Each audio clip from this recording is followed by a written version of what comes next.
Nobody tells you the night they gave up. There isn't one. It's not a night. It's hundreds of them, stacked so quietly, you don't notice the pile until you're buried under it. And here's the part that should scare you. The people closest to collapse usually look the most fine. This is the story of a boy who was 3 weeks from losing everything he'd worked for, and the 1 hour a night that pulled him back from the edge before it was too late. His name was Nathaniel, 24 years old, apprenticed to a furniture restorer in a damp English mill town where the river ran gray most of the year. He was good with his hands, better than he let anyone know. But he'd stopped believing that mattered. Every night he came home to a cold flat, told himself he'd practice his own designs, and instead lay in bed scrolling until his eyes burned. 5 minutes became 2 hours. 2 hours became guilt. Guilt became tomorrow. Here's the uncomfortable truth. Nathaniel wasn't undisciplined.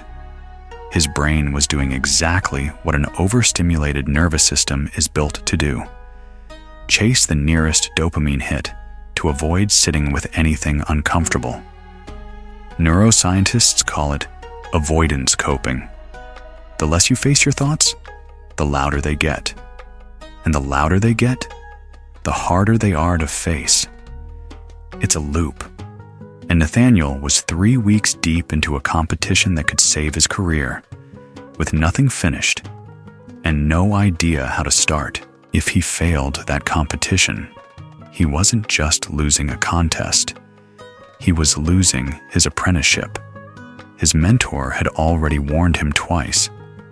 One evening, delivering a repaired chair across town, Nathaniel took a wrong turn and found himself outside a workshop he'd never seen. Windows fogged with warmth.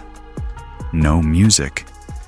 Just an old man bent over a single broken violin under a desk lamp. Nathaniel didn't know why he stopped. Maybe because everything about that shop felt like the opposite of his own head. The old man's name was Edmund. He'd restored instruments for 50 years. He looked at Nathaniel for a long moment and said something that landed harder than it should have. You carry yourself like a man who's already decided he's going to lose. Nathaniel almost walked out. Instead, he asked what Edmund meant. Edmund held up the violin. This didn't break in one night. Damp got in, slowly, string by string, until the wood gave up holding its shape. Most men break the same way, not from one disaster.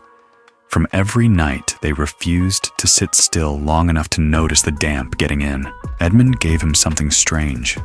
Not advice, but a rule. 1 hour, every night, no phone, no distraction. Sit. Let the noise in his head surface. Write one true sentence. Nothing else. Nathaniel almost laughed. An hour wasn't going to save a competition he was already failing. He tried it anyway that night, and what happened in the first 10 minutes nearly made him quit for good. His mind didn't go quiet. It went louder. Every fear he'd been outrunning for weeks, that he wasn't talented enough, that he'd already wasted his shot, that everyone would watch him fail publicly, surfaced all at once. He wrote one line: I'm not avoiding the work. I'm avoiding finding out I'm not good enough. He hated seeing it in his own handwriting. He kept going anyway. Nights passed. He still doubted himself daily. He still had nights where the phone won, but something started shifting in that hour. He began sketching, just fragments, just for himself, with no pressure to be perfect. He hated seeing it in his own handwriting. He kept going anyway. Nights passed. He still doubted himself daily. He still had nights where the phone won, but something started shifting in that hour. He began sketching, just fragments, just for himself, with no pressure to be perfect. Then, 6 days before the deadline, disaster hit. A pipe burst above the workshop overnight and flooded his mentor's entire studio. Tools rusted, half-finished pieces warped beyond repair, including the one Nathaniel had quietly been building for the competition. Every apprentice in that workshop panicked. 2 quit on the spot. The old Nathaniel, the one who drowned every hard feeling in a screen, would have vanished into his phone and let the deadline pass without a fight. Instead, that night, he sat for his hour, and instead of writing, he sketched something new. Not a repair of what was lost, but a redesign built from the wreckage itself. Salvaged wood, water-stained grain turned into a deliberate feature instead of a flaw. He had 6 days. He worked every free hour he had, following the plan built inside that quiet room. On the final night, he wasn't sure it was good enough. He submitted it anyway. He didn't win the competition. He placed second.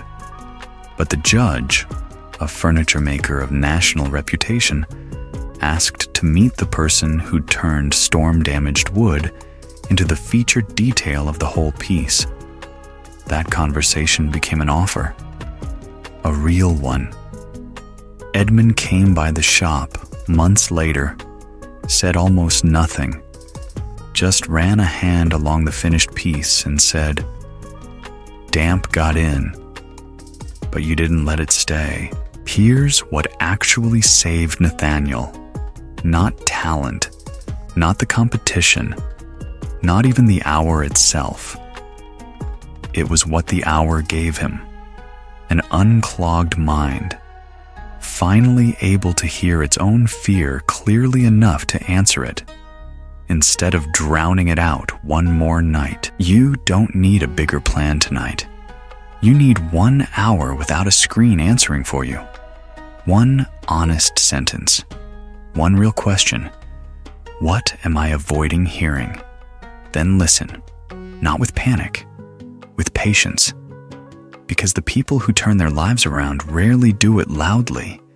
They just stop outrunning the quiet long enough to hear what it's been trying to tell them. If this reached you at the right moment, send it to someone who's been running too long. And if you want another story like this, one is already waiting for you.